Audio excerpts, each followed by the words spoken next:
मित्रों के साथ ज्ञान वैराग्य के साथ नृत्य करती हुई वहां पर आए तो लोग देखने लगे कि ये कौन है। तो सनकादिक ऋषियों ने बतलाया कि देखो ये कथा सुनकर, कथा का महात्म्य सुना तो ज्ञान वैराग्य है ये पुष्ट हो गए, इनको बल की प्राप्ति हो गई। तो कथा से ज्ञान वैराग्य है वो पुष्ट होते हैं और भक्ति भी नृत्य करने लग जाती है साधक के हृदय में।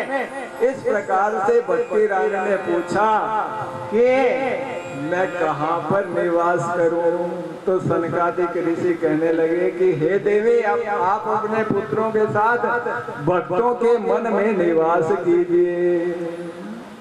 सकल भुवन मध्य निर्धना देवी धन्या निवसति हृदये साम श्री हरे भक्ति रेखा हरिरपि निधि लोकाम सर्वथा तो विहाय प्रविशति हृदये साम भक्ति सूत्रो बनत। कि सकल भुवन मध्य निर्धना स्तेति धन्य, जो धन से रहित है वो भी संपूर्ण लोकों में धन्य है। कौन? निवसति हृदये साम श्री हरे भक्ति रेखा, जिनके हृदय में श्री हरि की भक्ति निवास करती है। क्यों? कि भक्ति से प्रभावित होकर भगवान भी उनके हृदय में आकर विराजमान हो जाते हैं, इसलिए उनका जीवन धन्य धन्य हो जाता है। तो इस प्रकार से ब्रह्मोद्य के अधिकम महिमान एवं भागवताभिधस्य है यत् संश्रया निगदिते लभते वक्ता श्रोतापि कृष्ण समता मलमन्य धर्म ही। इस भागवत पुराण की महिमा को हम क्या कहें, इसका आश्रय लेकर जो कथा करता है और जो सुनता है तो वो श्रोता वक्ता दोनों ही भगवान की कृपा से भगवान की समता को प्राप्त हो जाते हैं, भगवत स्वरूप ही हो जाते हैं। बोलिए सच्चिदानंद घन भगवान की। तो इस प्रकार से वहां पर भक्ति का, ज्ञान वैराग्य का ये उन्होंने सुनाया महत्व है। तो सारे लोग भगवान के कीर्तन में संलग्न हो, मुक्त होकर, मस्त होकर, प्रसन्न होकर सब लोग भगवान का संकीर्तन करने लगे। श्री राधे गोपाल भज मन श्री राधे, श्री राधे गोपाल भज मन श्री राधे। ओ श्री राधे गोपाल भज मन श्री राधे, श्री राधे गोपाल भज मन श्री राधे। श्री राधे श्याम राधे, श्री राधे श्याम राधे, श्याम राधे गोपाल राधे, श्याम राधे गोपाल राधे। राधे गोपाल भज मन श्री राधे, श्री राधे गोपाल भज मन श्री राधे। राधे गोपाल भज मन श्री राधे। श्री राधे श्याम राधे, श्री राधे श्याम राधे, श्याम राधे गोपाल राधे, श्याम राधे गोपाल राधे।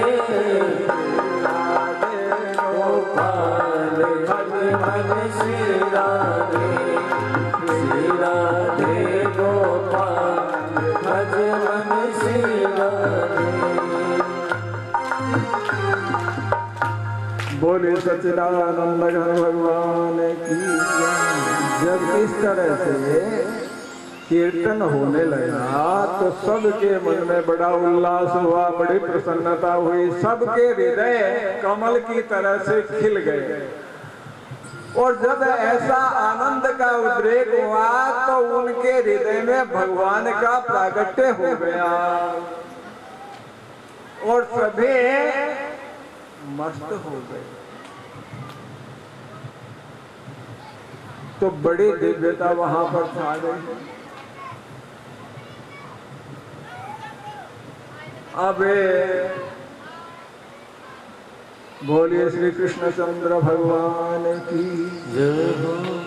नारद जी ने पूछा, किस से कौन कौन लोग पवित्र हो जाते हैं, किन किन का कल्याण हो जाता। तो कहा कि पंचोग्र पापा छल छद्म कारिण है, जो बड़े से बड़े पापी है ना, वो भी इसको सुनते हैं तो पवित्र हो जाते हैं, उनका भी पाप दूर हो जाता है। तो कहते हैं कि बिना उदाहरण के बात स्पष्ट नहीं होती, इसलिए कहा कि एक दृष्टांत दिया गया कि तुंगभद्रा नदी तट है, तुंगभद्रा नाम की नदी थी और उसके किनारे पर एक गांव था। तो उस गांव में एक आत्मदेव नाम का ब्राह्मण रहता था और उसके धुंधली नाम की पत्नी थी। आत्मदेव सदाचारी था और सत्कृत्यों को करने वाला था, पर उसके ये सब करते हुए भी उसके घर में क्या है कि कोई संतान नहीं हुई। तो नारायण देखो, संसारी व्यक्ति जब संतान नहीं होती ना तो दुखी हो जाता है कि आगे कैसे चलेगा। तो इस प्रकार आत्मदेव भी, उसको भी बड़ा दुख होगा। वैसे देखो कि कथा का आध्यात्मिक अर्थ है वो भी साथ साथ समझते चलिए कि तुंगभद्रा क्या है। तुंग मानी अत्यधिक और भद्रा मानी कल्याण करने वाली। ये जो तुंगभद्रा नदी क्या है कि हमारा ये जो मनुष्य शरीर है ना, ये ही तुंगभद्रा है। ये मनुष्य शरीर अत्यधिक कल्याण करने वाला, इसी से कल्याण होता है। और आत्मदेव कौन है? इसमें रहने वाला जो आत्मा है ना नारायण, वो ही आत्मदेव है। और आप ये मत समझिए कि आप शरीर है, आप आत्मा ही है, ये विचार कर लो। आप शरीर नहीं हो, आप सब क्या हो? आप सब आत्मा ही हो, शरीर नहीं हो। ये आत्मदेव है। धुंधली कौन है? बुद्धि ही धुंधली है। ये बुद्धि जो है ना, ये देखो प्रकृति की है, माया की है। ये प्राणी को संसार में फंसा देती है जीव को। तो इसलिए धुंधली है वो बुद्धि, मतलब जो सत्य बुद्धि नहीं है, जो प्राकृतिक है, माया की है, ये संसार में ही फंसाती है। एक अचंभो देखो मेरी माय वन में चरा। हाँ, एक अचंभो देखो मेरी माय वन में चरा लाई सिंह ने। वो वन में चरा लाई सिंह ने गाय, वन में चरा लाई सिंह ने गाय, वन में चरा लाई सिंह ने गाय। एक अचंभो देखो मेरी माय वन में चरा लाई सिंह ने गाय। एक अचंभो देखो मेरी माँ वन में चरा लाई सिंह ने गाय। बोलिए सच्चिदानंद घन भगवान की। देखिए आप तो आत्मदेवी हैं, लेकिन ये बुद्धि है ना, ये धुंधली बुद्धि है, ये गाय के समान है। और आत्मा जो है ये क्या है कि सिंह के समान है। पर ये गाय है, ये संसार रूपी जंगल में इस शेर को चरा रही है। आप आत्मा है, नित्य मुक्त है। देखिए आपकी महिमा है वो बड़ी विचित्र है, अद्भुत है। लेकिन ये जो प्रकृति रूपी बुद्धि है ना, ये प्रकृति है। ये प्रकृति रूपी गाय आत्मा रूपी सिंह को इस संसार रूपी जंगल में चरा रही है। और इसके कारण बार बार मर रहे हो और जन्म रहे हो। जन्म गए तो मरना बाकी रह जाता है, और मर गए तो जन्मना बाकी रह जाता है। नारायण, तो अपनी महिमा को देखो सत्संग के द्वारा कि आप कौन हो। आप आत्मदेव ही हो। तो ये बुद्धि है, ये धुंधले आत्मदेव की पत्नी थी। और बहुत समय हुआ, कोई संतान नहीं हुई, तो आत्मदेव बड़ा दुखी था, संसार से दुखी हो जाता। देखो दुख इसके आसपास भी नहीं है, पर संसार को अपना मान के दुखी हो जाता है। तो उसने दान किया, धर्म किया, आचार विचार किया, पर संतान की उत्पत्ति नहीं हुई, तो वो दुखी हो गया। आत्मदेव दुखी हो गया और दुखी होकर सोचने लगा कि ऐसे जीने से क्या लाभ। तो एक दिन मध्याह्न का समय था और वो जंगल में गया। वहां पर एक बहुत बड़ा सरोवर था। सरोवर के किनारे उसने देखा कि एक महात्मा जो है उन्होंने जल पान किया और एक पेड़ के नीचे बैठे थे। अब आत्मदेव उस महात्मा के पास गया, जाकर के उनको प्रणाम किया। प्रणाम करने पर महात्मा ने पूछा कि भाई कैसे बड़े दुखी खिन्न दिखाई दे रहे हो, क्या बात है, इतने उदास क्यों हो। तो वो कहने लगा कि मेरे घर कोई संतान नहीं है। तो कहने लगे कि संतान नहीं है तो इसमें दुखी होने की क्या बात है। अरे भाई ये तो भगवान की कृपा है, भगवान तुमसे सब कुछ कराना चाहता है। क्या करोगे संतान प्राप्त करके?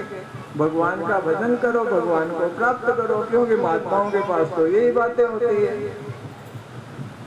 क्योंकि उन्होंने संसार की असारता को देखा है कि संसार में कुछ नहीं है।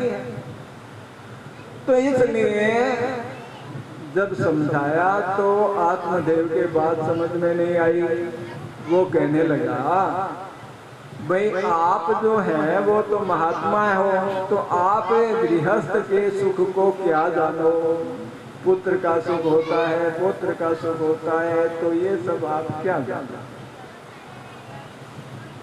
तो महात्मा जी कहने लगे कि वो बात तो ठीक है, पर देखो मैं तो तुम्हारा ललाट देखकर अनुमान कर रहा हूँ कि तुम्हारे 7 जन्म में भी संतान का सुख नहीं है।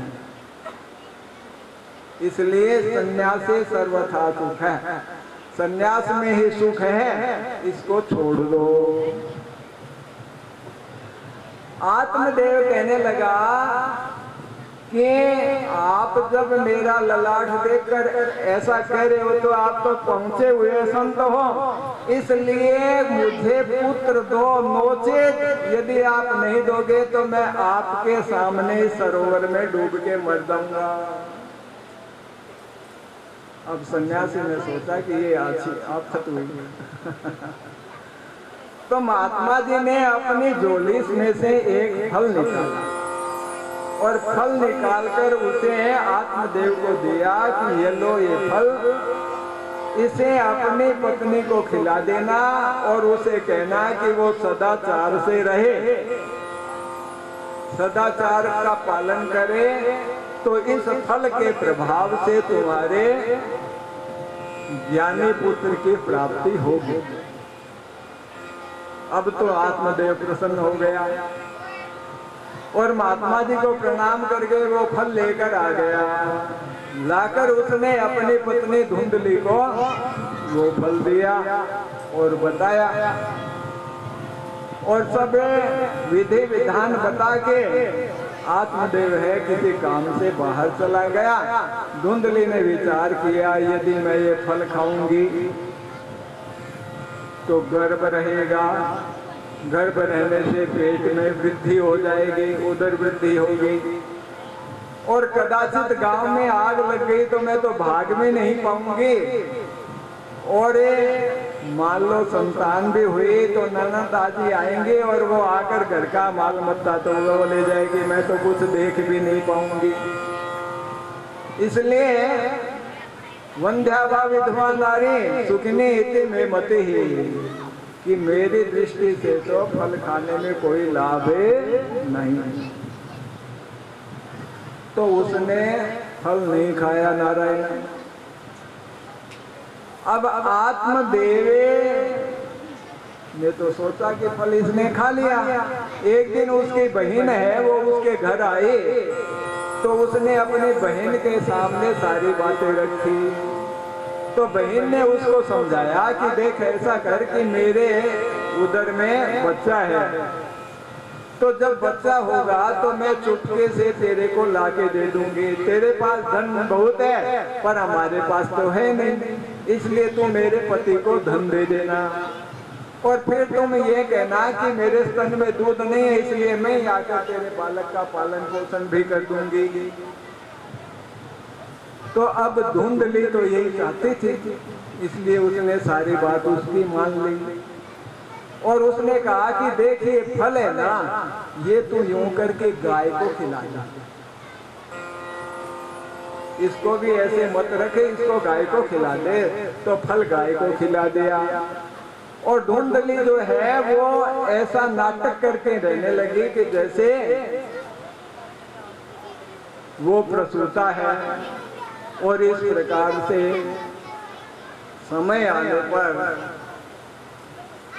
जब संतानोत्पत्ति का समय आया तो उसने उसकी बहन ने जो है वो बच्चा लाकर उसके दे दिया और उसने ये स्वांग रच लिया कि देखो मेरे पुत्र हुआ है। फिर पति से कहा कि मेरे दूध नहीं उतर रहा है इसलिए बहन के बालक हुआ है तो वो दूध पिला सकती है। तो आत्मदेव ने सारा वो उसका कार्य किया कि भाई बच्चे का पालन पोषण हो जाएगा, उसको क्या पता। तो इस प्रकार से उसने बहन को भी घर में लाकर रख लिया और बच्चे का नाम भी धुंधली ने कहा कि मैं रखूंगी। तो इसलिए अपनी ओर से नाम रखा, क्या रखा? धुंधकारी। थोड़े समय के बाद देखो गाय से भी बालक उत्पन्न हुआ, महात्मा का प्रसाद था। अब गाय से बच्चा हुआ तो लोग आश्चर्यचकित हो गए कि देखो भाई इसे आत्मदेव का कैसा भाग्योदय हुआ है। कभी तो क्या है कि इसके घर में एक ही बालक नहीं था और अब तो गाय के भी बालक हो रहे हैं।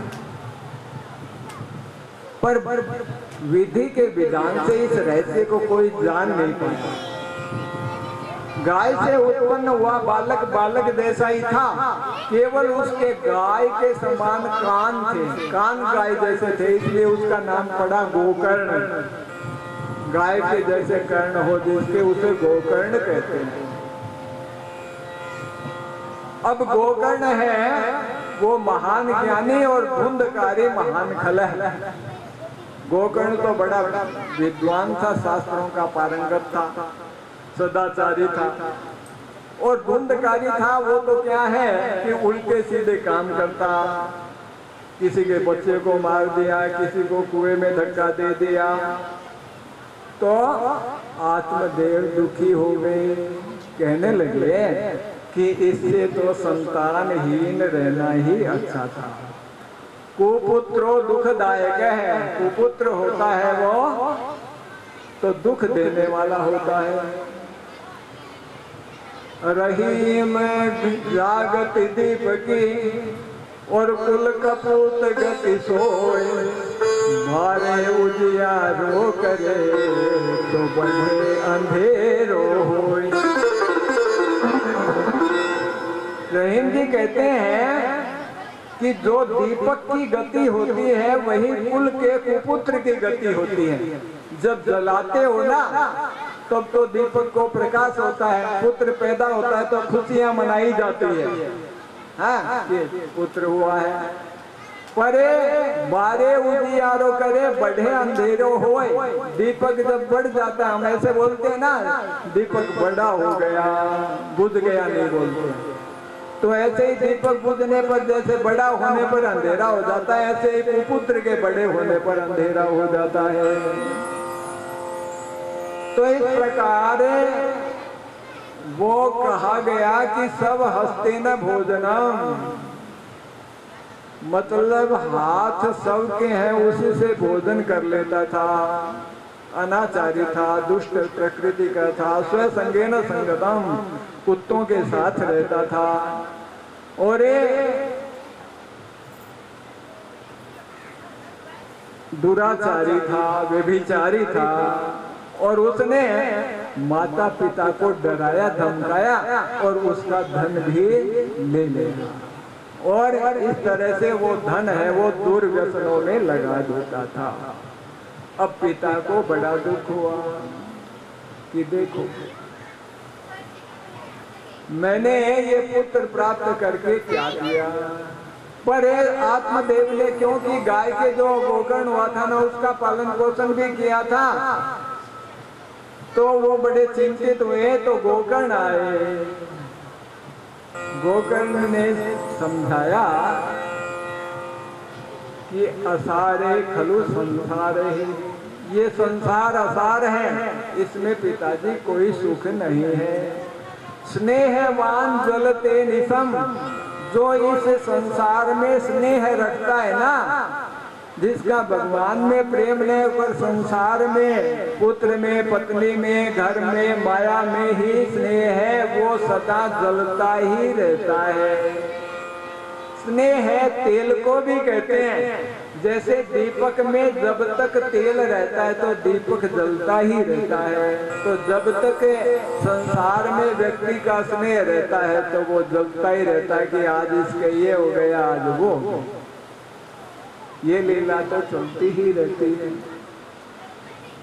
तो उसने समझाया कि न तो चक्रवर्ती को सुखी है, गरीब कहे धनवान सुखी है, धनवान कहे सुख राजा को भारी, तो राजा कहे चक्रवर्ती सुखी है, चक्रवर्ती कहे सुख इंद्र को भारी, तो इंद्र कहे चतुरानन सुखी है, चतुरानन कहे सुख विष्णु को भारे, तुलसी जी जान विचारी कहे सिया राम भजन बिना जीव दुखारे। कि गरीब कहता है धनवान सुखी है, और धनवान कहता है कि मंत्री का, राजा का जो सुख है वो अधिक है। राजा कहता है कि चक्रवर्ती प्रधानमंत्री का सुख ज्यादा है। और फिर आगे कहते हैं, बोलो यहाँ तो मृत्यु लोक का क्या सुख है, स्वर्ग का सुख है ना इंद्र का, वो इंद्र का सुख विलक्षण है। तो इंद्र कहे चतुरानन सुखी है, इंद्र कहता है कि ब्रह्मा जी का सुख है अद्भुत, और ब्रह्मा जी कहते हैं कि सुख तो विष्णु का ज्यादा है। मतलब अपने से ऊपर ऊपर का सुख दिखाई देता रहता है, ठीक है ना, ये चलता रहता है। तो गोस्वामी जी महाराज क्या कहते हैं, तुलसीदास जी कहते हैं कि सिया राम भजन बिनु जीव दुखारी, भगवान के भजन बिना ये दुख मिटने वाला नहीं है। जिए की जरनी न जाए, ये दिल की जो जलन है ना, ये जलन बिना भगवान के भजन के शांत होने वाले नहीं। चाहे कुछ भी यहाँ प्राप्त कर लो, देख लो, इंद्र भी सुखी नहीं है, उसको भी अगला सुख अधिक लगता है। तो इस तरह से उसको समझाया और समझाकर कहा कि पिताजी इस स्नेह को, मोह को छोड़ो और भगवान का भजन करो। आत्मदेव कहने लगे कि पुत्र मैं किस तरह से भजन करूं, क्या करूं, मेरे तो समझ में नहीं आता। मैंने तो यूं ही समय व्यतीत कर दिया। देखो, मनुष्य गफलत में अपना जीवन व्यतीत कर देता है, अंत समय में उसको बड़ा बुरा अनुभव होता है कि देखो मैंने सारी जिंदगी इनके लिए खो दी और ये मेरे विपरीत हो रहे। संसार का ऐसा ही आचार है भाई, यहाँ सुखी नहीं है कोई भी, तो आपको कहां से मिल सकता है? देखो, जो चीज जहाँ है ही नहीं वहां कैसे मिलेगी? तो इसलिए मूर्खता में जीवन व्यतीत नहीं करना चाहिए। भगवान, मैं मना नहीं करता कि संसार का काम मत करो, करो, खूब करो, पर अपना भी तो संवार लो ताकि बाद में दुखी नहीं होना पड़े। तो इसलिए उन्होंने समझाया। क्या समझाया? देखो, समझो आप भी, हमें समझाने के लिए है। देखो, हमें समझना है।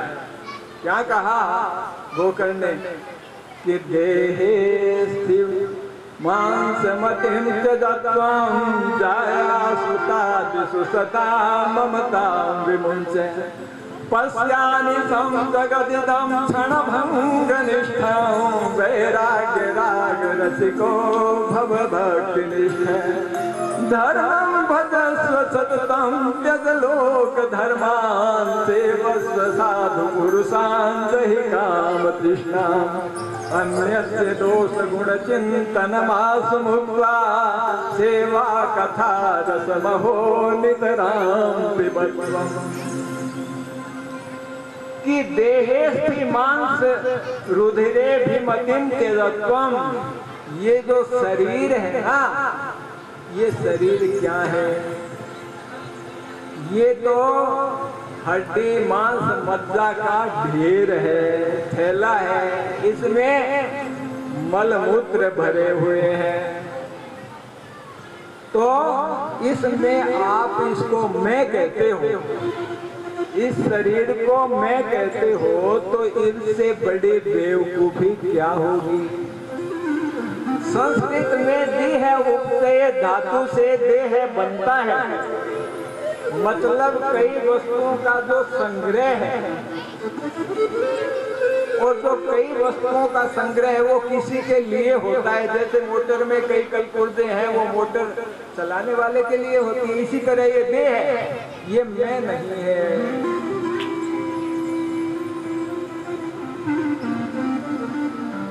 तो देह में से मैं भाव त्याग दो। ये देह जो है अपवित्र वस्तुओं का संग्रह, ये मैं कैसे हो सकता हूँ?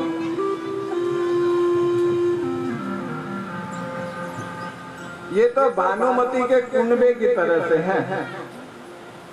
तो इस तरह से कि इसमें मैं कहना छोड़ दो। देहे स्थिमांस रुधिरे भीमतिम जगत्वम, और क्या करो कि जाया सुता दिशु सदा ममताम विमुञ्चे, पत्नी में पुत्र में ममता का त्याग कर दो। ममता का त्याग मतलब ये मेरे नहीं है, न पति मेरा है, न पत्नी मेरी है, न पुत्र मेरा है, न पुत्री मेरी है। ये सब किसके हैं? भगवान के हैं। और भगवान के समझ कर इनकी सेवा करो। छोड़ने का मतलब ये नहीं है कि इनका त्याग कर दो, इनको मेरा मत मानो। शरीर को मैं मत मानो और इनको मेरा मत मानो। ये किसके हैं? परमेश्वर के हैं, मिले हमें, तो इसलिए इनकी सेवा करो। सेवा करोगे तो आपको दुख नहीं होगा। बेटा अंत में कुछ बुरा भी कहेगा ना, तो आपके मन में धैर्य रहेगा कि मैंने तो परमात्मा का समझकर इनकी सेवा की कि मेरी तो सेवा परमात्मा के लिए है। ये कुछ भी कहिए तो परमात्मा की कृपा है। देखो आज आगे ऐसे प्रसंग आएंगे। पश्यामिषं जगतिदं क्षणभंग निष्ठम। इस संसार को देखो कि ये क्षण भंगुर है, कभी नष्ट होता है, नष्ट होता ही रहता है, इसमें चलता ही रहता है, ये तो खेल चलता रहता है ना मृत्यु का। इसलिए वैराग्य राग रसिको भव भक्ति निष्ठे। वैराग्य से प्रेम करो, उसके रसिक बनो और भक्ति निष्ठ हो जाओ, भक्ति में लग जाओ। धर्मं त्यजस्व सत्यं त्यजलोक धर्मं। ये धर्मं भजस्व सत्यं, धर्म को अपनाओ, धर्म का आचरण करो। और त्यज लोक धर्मान, लोक धर्मों को त्याग दो, भागवत धर्म को अपनाओ। सेवस्व साधु पुरुषान जहि काम कृष्णा।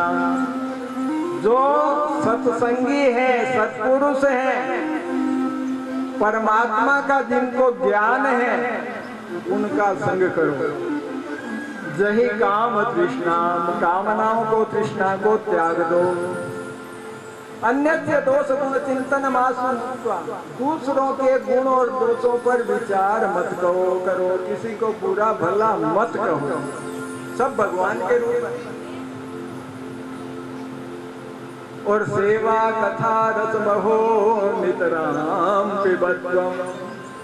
भगवान की सेवा करो, संसार को भगवान का ही समझकर सेवा करो।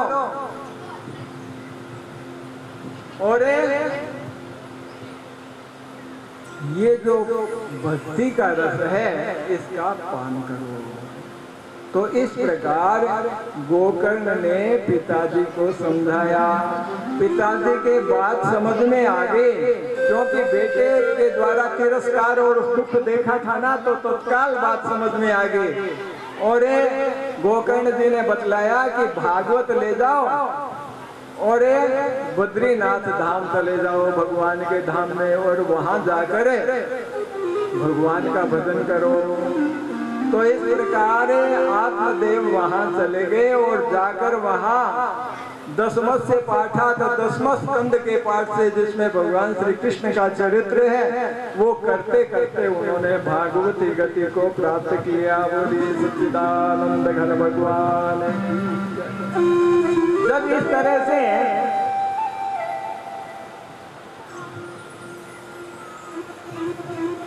गोकर्ण ने समझाया और आत्मदेव की मुक्ति हो गई। अब जो धुंधकारी था, उसने देखा कि पिताजी तो चले गए और माता उससे बड़े भयभीत रहने लगे। तो एक दिन माँ ने क्या किया कि रात्रि में जाकर वो कुएं में गिर गई और उसने अपना जीवन समाप्त कर लिया कि यहाँ रहने से अब क्या फायदा। धुंधकारी अपने उस घर में 5 वेश्याओं को ले आया। गोकर्ण जी जो है वो तो पहले ही पिताजी के जाते ही वहां से निकल गए और तीर्थ यात्रा में भ्रमण करने लगे, क्योंकि उनमें और उनमें तो बड़ा अंतर था। इसलिए वो वेश्याओं के साथ वहां पर रहने लगा, चोरी करता, धन लाता और वेश्याएं उनके साथ रहती। तो एक दिन उसने राजा के यहाँ चोरी की, बहुत माल मत्ता लाया। तो वेश्याओं ने देखा कि ये नित्य प्रति चोरी करता है और आज तो बड़ा माल लाया है, तो माल तो हमें बहुत मिल गया। अब क्या होगा कि राजा को जैसे पता चलेगा तो इसको पकड़ेंगे, तो इसको तो मार ही देंगे और ये धन भी ले जाएंगे।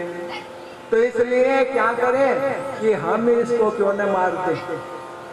इसलिए रात्रि में सोया हुआ था, तो उन्होंने चारपाई से उसको रस्सी से बांध दिया और बांध के उसको बहुत पीटा, लेकिन मरा नहीं। तो जलते हुए अंगारे लाकर उसके मुंह के अंदर डाल दिए। और इस प्रकार वो दुर्गति को प्राप्त हुआ और मर गया। तो उन्होंने क्या किया कि वहीं घर में खड्डा खोदकर बाहर किसी को पता नहीं चले तो वहीं उसको गाड़ दिया और धन लेकर चले गए। देखिए इसका आध्यात्मिक अर्थ भी है। 5 वेश्याएं कौन है? ये हमारी जो 5 ज्ञानेंद्रियां है ना, ये 5 वेश्याएं हैं। आंख जो है ना, ये आंख अलग अलग रूप देखती है और किसी सांसारिक रूप में आसक्त हो जाती है ना। तो इस तरह से दुर्गति करा देती है। तो इसलिए कान है उनको संगीत सुनने के लिए, जिह्वा है जो रसवान पदार्थ खाने के लिए, मचलते रहते हैं। ये इंद्रियां जो है, जिसने इंद्रियों को साधा नहीं है ना, संयम नहीं दिया इंद्रियों का, उनकी इंद्रियां बस में नहीं होती और वो कुछ करने लग जाते हैं। तो ये इंद्रियां चक्षु ज्ञान, नेत्र रूप में, नासिका गंध में, रचना रस में, कान सुनने में, त्वचा स्पर्श में, ये 5 ज्ञानेंद्रियां अपने विषयों में, इनको नित नए जो है वो अलग अलग चीजें चाहिए।